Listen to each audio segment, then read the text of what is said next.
Welcome, gentlemen, to Aperture Science. Astronauts, war heroes, Olympians, you're here because we want the best. And you are it. So, who is ready to make some science? I am. Now, you already met one another on the limo ride over, so let me introduce myself. I'm Cave Johnson. I own the place. That eager voice you heard is the lovely Carolyn, my assistant. Rest assured, she has transferred your honorarium to the charitable organization of your choice. Isn't that right, Carolyn? Yes, sir, Mr. Johnson. She's the backbone of this facility. Pretty as a postcard, too. Sorry, fellas. She's married. To science. There's 1,000 tests performed every day here in our enrichment spheres. I can't personally oversee every one of them, so these pre-recorded messages will cover any questions you might have and respond to any incidents that may occur in the course of your science adventure. Your test assignment will vary depending on the manner in which you have bent the world to your will. Those of you helping us test the repulsion gel today, just follow the blue line on the floor. Those of you who volunteered to be injected with praying mantis DNA, I've got some good news and some bad news. Bad news is we're postponing those tests indefinitely. Good news is we've got a much better test for you. Fighting an army of mantis men. Pick up a rifle and follow the yellow line. You'll know when the test starts. If you've cut yourself at all in the course of these tests, you might have noticed that your blood is pure gasoline. That's normal. We've been shooting you with an invisible laser that's supposed to turn blood into gasoline, so all that means is it's working. If you need to go to the bathroom after this next series of tests, please let a test associate know, because in all likelihood, whatever comes out of you is going to be coal. Only temporary, so do not worry. If it persists for a week, though, start worrying and come see us, because that's not supposed to happen. Just a heads up, we're going to have a superconductor turned up full blast and pointed at you for the duration of this next test. I'll be honest, we're throwing science at the wall here to see what sticks. No idea what it'll do. Probably nothing. Best case scenario, you might get some superpowers. Worst case, some tumors, which we'll cut out. All right, let's get started. This first test involves something the lab boys call repulsion gel. You're not part of the control group, by the way. You get the gel. Last poor son of a gun got blue paint. All joking aside, that did happen. Broke every bone in his legs. Tragic, but informative. Or so I'm told. The lab boys just informed me that I should not have mentioned the control group. They're telling me I ought to stop making these pre-recorded messages. That gave me an idea. Make more pre-recorded messages. I pay the bills here, I can talk about the control group all damn day. For this next test, we put nanoparticles in the gel. In layman's terms, that's a billion little gizmos that are going to travel into your bloodstream and pump experimental genes and RNA molecules and so forth into your tumors. Now, maybe you don't have any tumors. Well, don't worry. If you sat on a folding chair in the lobby and weren't wearing lead underpants, we took care of that too. Oh, in case you got covered in that repulsion gel, here's some advice the lab boys gave me. Do not get covered in the repulsion gel. We haven't entirely nailed down what element it is yet, but I'll tell you this, it's a lively one, and it does not like the human skeleton. All these science spheres are made of asbestos, by the way. Keeps out the rats. Let us know if you feel a shortness of breath, a persistent dry cough, or your heart stopping, because that's not part of the test. That's asbestos.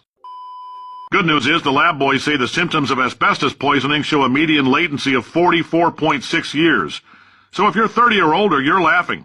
Worst case scenario, you miss out on a few rounds of canasta. Plus, you forwarded the cause of science by 3 centuries. I punch those numbers into my calculator, it makes a happy face. Ha! I like your style. You make up your own rules, just like me. Bean Counter said I couldn't fire a man just for being in a wheelchair. Did it anyway. Ramps are expensive. Just a heads up, that coffee we gave you earlier had fluorescent calcium in it so we can track the neuronal activity in your brain. There's a slight chance the calcium could harden and vitrify your frontal lobe. Anyway, don't stress yourself thinking about it. I'm serious. Visualizing the scenario while under stress actually triggers the reaction.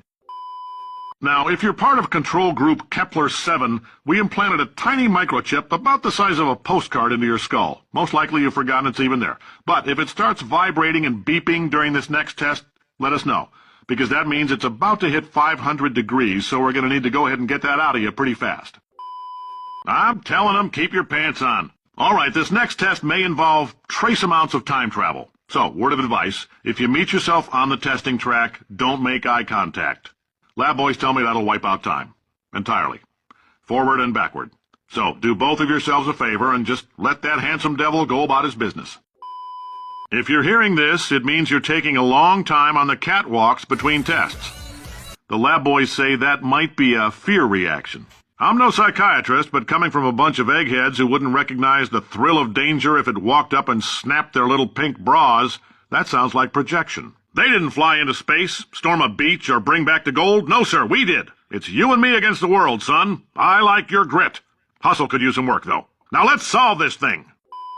Science isn't about why. It's about why not. Why is so much of our science dangerous? Why not marry safe science if you love it so much? In fact, why not invent a special safety door that won't hit you on the butt on the way out, because you are fired. Now you, test subject, you're doing fine. Yes, you. Box your stuff. Out the front door. Parking lot. Car. Goodbye.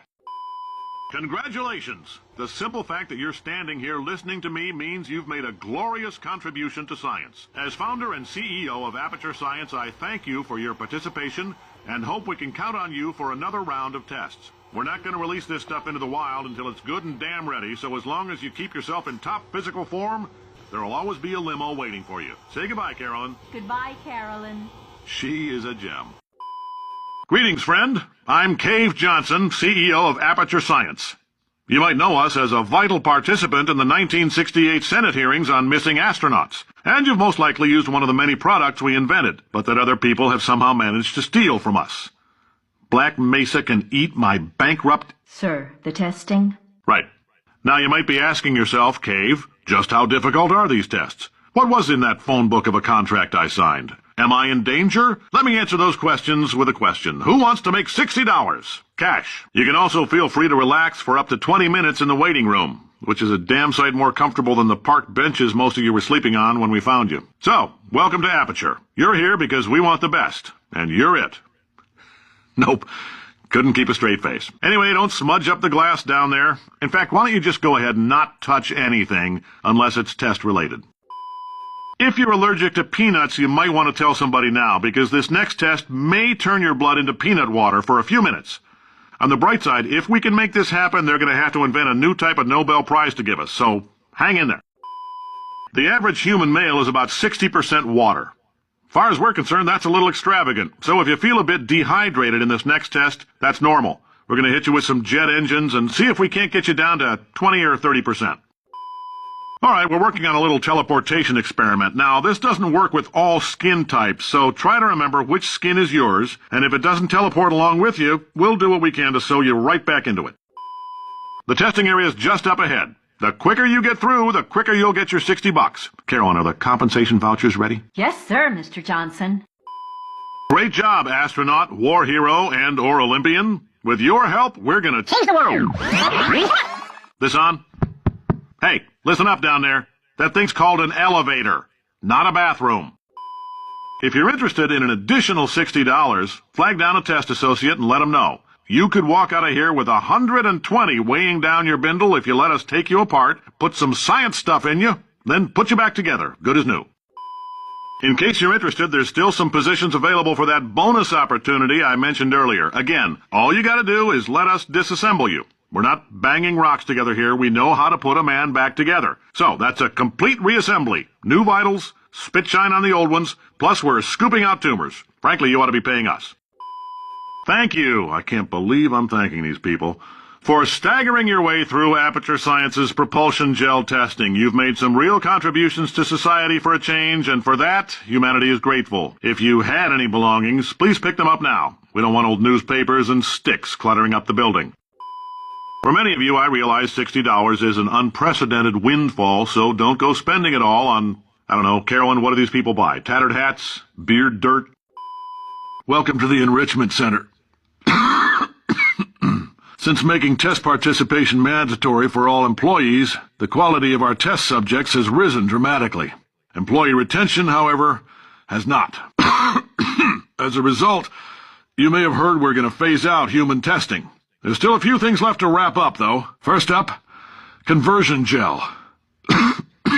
The bean counters told me we literally could not afford to buy $7 worth of moon rocks, much less 70 million. Bought them anyway, ground them up, mixed them into a gel. And guess what? Ground up moon rocks are pure poison. I am deathly ill. Still, it turns out they're a great portal conductor. So now, we're going to see if jumping in and out of these new portals can somehow leach the lunar poison out of a man's bloodstream. When life gives you lemons, make lemonade. Let's all stay positive and do some science. That said, I would really appreciate it if you could test as fast as possible. Carolyn, please bring me more pain pills. All right, I've been thinking. When life gives you lemons, don't make lemonade. Make life take the lemons back. Get mad! I don't want your damn lemons! What am I supposed to do with these? Demand to see life's manager. Make life rue the day it thought it could give Cave Johnson lemons. Do you know who I am? I'm the man who's gonna burn your house down with the lemons. I'm gonna get my engineers to invent a combustible lemon that burns your house down. The point is, if we can store music on a compact disc, why can't we store a man's intelligence and personality on one? So I have the engineers figuring that out now. Brain mapping, artificial intelligence. We should have been working on it 30 years ago. I will say this, and I'm going to say it on tape so everybody hears it 100 times a day. If I die before you people can pour me into a computer, I want Carolyn to run this place. Now she'll argue. She'll say she can't. She's modest like that, but you make her. Hell, put her in my computer. I don't care. All right, test's over. You can head on back to your desk. Looks like he hung himself. Hang himself like a piñata?